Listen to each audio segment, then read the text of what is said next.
हाजिर खिदमत है। आज का हमारा topic atomic number and math number पे बेस है।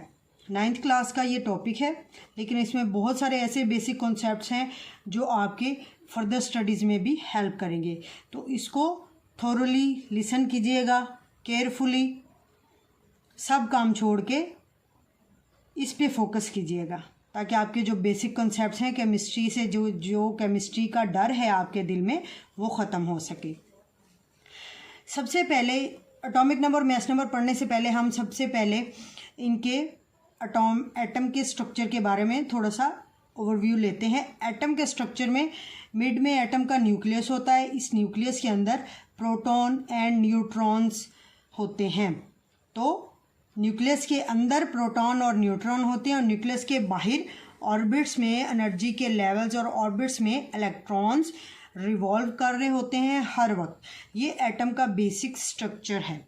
अब स्ट्रक्चर पढ़ने के बाद हम अपने मेन टॉपिक की तरफ आते हैं, जो कि है एटॉमिक नंबर। एटॉमिक नंबर क्या है? किसी एटम के अंदर तीन पार्टिकल्स हैं, इलेक्ट्रॉन, प्रोटॉन एंड न्यूट्रॉन। किसी एटम के अंदर पाए जाने वाले प्रोटॉन्स या इलेक्ट्रॉन्स की तादाद को हम उस एटम का एटॉमिक नंबर बोलते हैं। किसी एटम के अंदर मौजूद प्रोटॉन्स और इलेक्ट्रॉन्स की तादाद को हम उस एटम का एटॉमिक नंबर कहते हैं। अब एलिमेंट, जैसे प्रीवियस लेक्चर में हमने स्टडी किया कि एलिमेंट्स जो होते हैं, एक एलिमेंट सपोज करें आपके पास हाइड्रोजन एलिमेंट है, तो ये कई हाइड्रोजन एटम से मिलकर बना होगा। तो एलिमेंट के अंदर जितने भी एटम्स होते हैं, एक एलिमेंट एक एटम का तो नहीं ना बना होता, कई एटम होते हैं जो मिलकर एक एलिमेंट बनाते हैं। तो एलिमेंट के अंदर जो एटम्स होते हैं उनका एटॉमिक नंबर सेम होता है। एक एलिमेंट बेशक 1000 एटम से बना हो, लाखों एटम से बना हो, उसके जितने भी एटम होंगे उसके अंदर उनका जो एटॉमिक नंबर होगा वो सबका एक ही होगा। इसको हम रिप्रेजेंट करते हैं जी से, इसको हम रिप्रेजेंट करते हैं जेड से। एटॉमिक नंबर जब भी हम लिखेंगे तो हम उसको जेड की रिप्रेजेंटेशन से नोट डाउन करेंगे। जितने भी एक एलिमेंट के एटम होते हैं उनका एटॉमिक नंबर जो होता है वो सेम होता है। ये तो हम स्टडी कर चुके हैं। एक एलिमेंट जितने भी एटम से मिलकर बना होगा ना, उस एलिमेंट के एटम्स का एटॉमिक नंबर सेम होगा। बेशक वो 1000 एटम से बना हो, लाख से बना हो, 10 लाख एटम से मिलकर बने एक एलिमेंट, उस एलिमेंट के अंदर जितने भी एटम होंगे उनका एटॉमिक नंबर सेम होता है। और यही एक एलिमेंट की आइडेंटिटी होती है। जिस तरह हम लोगों की आइडेंटिटी हमारा CNIC नंबर है, same is the case for atomic number, कि हर एलिमेंट का जो एटॉमिक नंबर होता है वो उस एलिमेंट की आइडेंटिटी यानी कि पहचान होती है। फॉर एग्जाम्पल, कार्बन हमारे पास एक एलिमेंट होता है। कार्बन के एलिमेंट में जो कार्बन के एटम्स होंगे, जितने भी होंगे, उनका एटॉमिक नंबर 6 होगा। हाइड्रोजन के एलिमेंट में जितने भी हाइड्रोजन एटम्स होंगे उनका एटॉमिक नंबर 1 होगा। ऑक्सीजन एलिमेंट में पाए जाने वाले तमाम ऑक्सीजन एटम का एटॉमिक नंबर 8 होगा। सल्फ़र में इसी तरह से, सल्फ़र में जो एटम्स होंगे, जितने भी एटम्स होंगे, उन सब का एटॉमिक नंबर 16 ही होगा।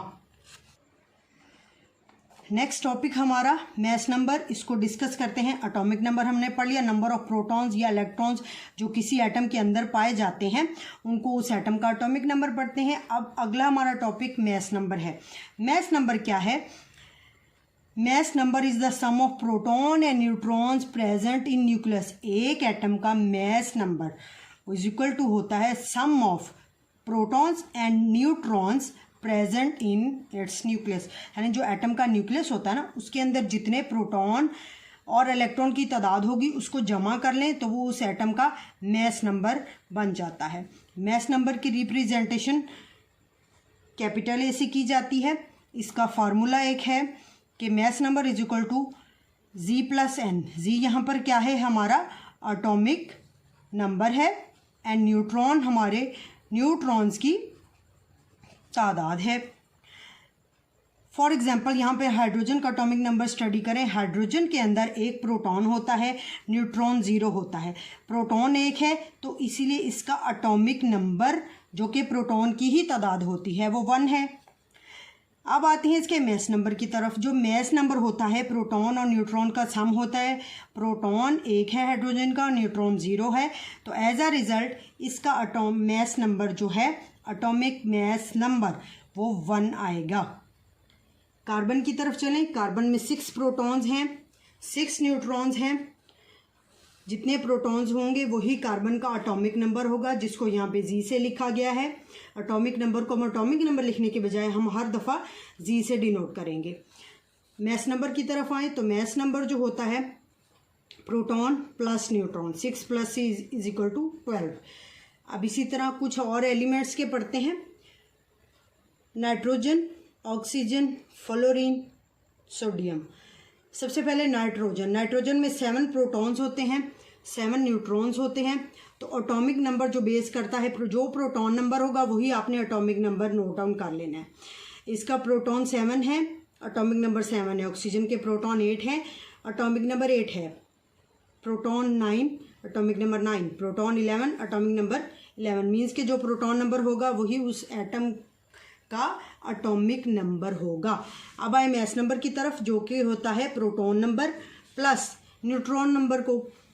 इन दोनों चीज़ों को प्लस कर दें तो मैस आता जाएगा। 7 + 7 14, 8 + 8 16, 9 + 10 19, 11 + 12 = 23। तो ये इनके रिस्पेक्टिवली इनके एटॉमिक मैसेज हैं इन एलिमेंट्स के। अब एक एग्जांपल स्टडी करते हैं। एक ऐसी एग्जांपल जिसमें हमें एक एटम के बारे में कुछ डाटा गिवन है। केमिस्ट्री में एक रूल याद रख लें कि जब हमें कोई एग्जांपल गिवन होती है तो हम उस एग्जांपल का सबसे पहले जो डाटा हमें नोन होता है वो लिख लेते हैं। अब यहाँ पर गिवन डाटा हमारे पास है कि हमें वो कहता है कि एक एटम है जी जिसका एटॉमिक मैस को डिनोट कर रहा है ना, ये एटॉमिक मैस 238 है, एटॉमिक नंबर 92 है। आप इसके प्रोटॉन्स की तादाद निकालें और न्यूट्रॉन्स की तादाद।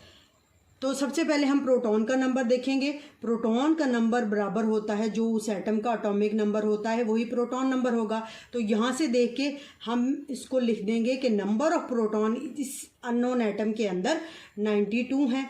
अब बात आती है नंबर ऑफ़ न्यूट्रॉन्स की। नंबर ऑफ़ न्यूट्रॉन्स हम ऐसे निकालते हैं कि जो मैस नंबर होता है उसमें से प्रोटॉन निकाल दें तो आपके पास जो मैस नंबर होता है उसमें से प्रोटॉन नंबर या एटॉमिक नंबर निकाल दें तो आपके पास जो रिमेनिंग बच जाते हैं वो न्यूट्रॉन्स का नंबर होगा। तो यहाँ इस एटम में, इस अननोन एटम में 146 न्यूट्रॉन्स हैं। अब एक एग्जांपल आपने खुद सॉल्व करनी है।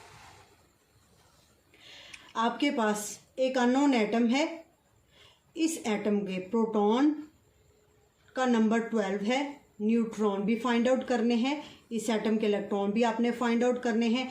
इसका एटॉमिक मैस जो है वो 24 है, एटॉमिक नंबर भी आपने फाइंड आउट करना है। अगर ये एग्जांपल सॉल्व हो गई है तो आप सॉल्व हो जाती है। अगर ये एग्जांपल सॉल्व हो जाती है तो आप इसका आंसर कमेंट बॉक्स में लिखें, आई विल अप्रिशिएट इट। और मुझे पता चलेगा कि आप लोग कुछ इस चैनल के थ्रू कोई इल्म हासिल करें, कुछ मुझे पता चलेगा कि आप वाकई में ही कुछ इस चैनल के थ्रू लर्न कर रहे हैं। Your efforts will be appreciated. और अगर ये सॉल्व नहीं होता तो फिर आप कमेंट बॉक्स में मुझसे पूछें, मैं श्योरली इसका रिप्लाई करूँगी।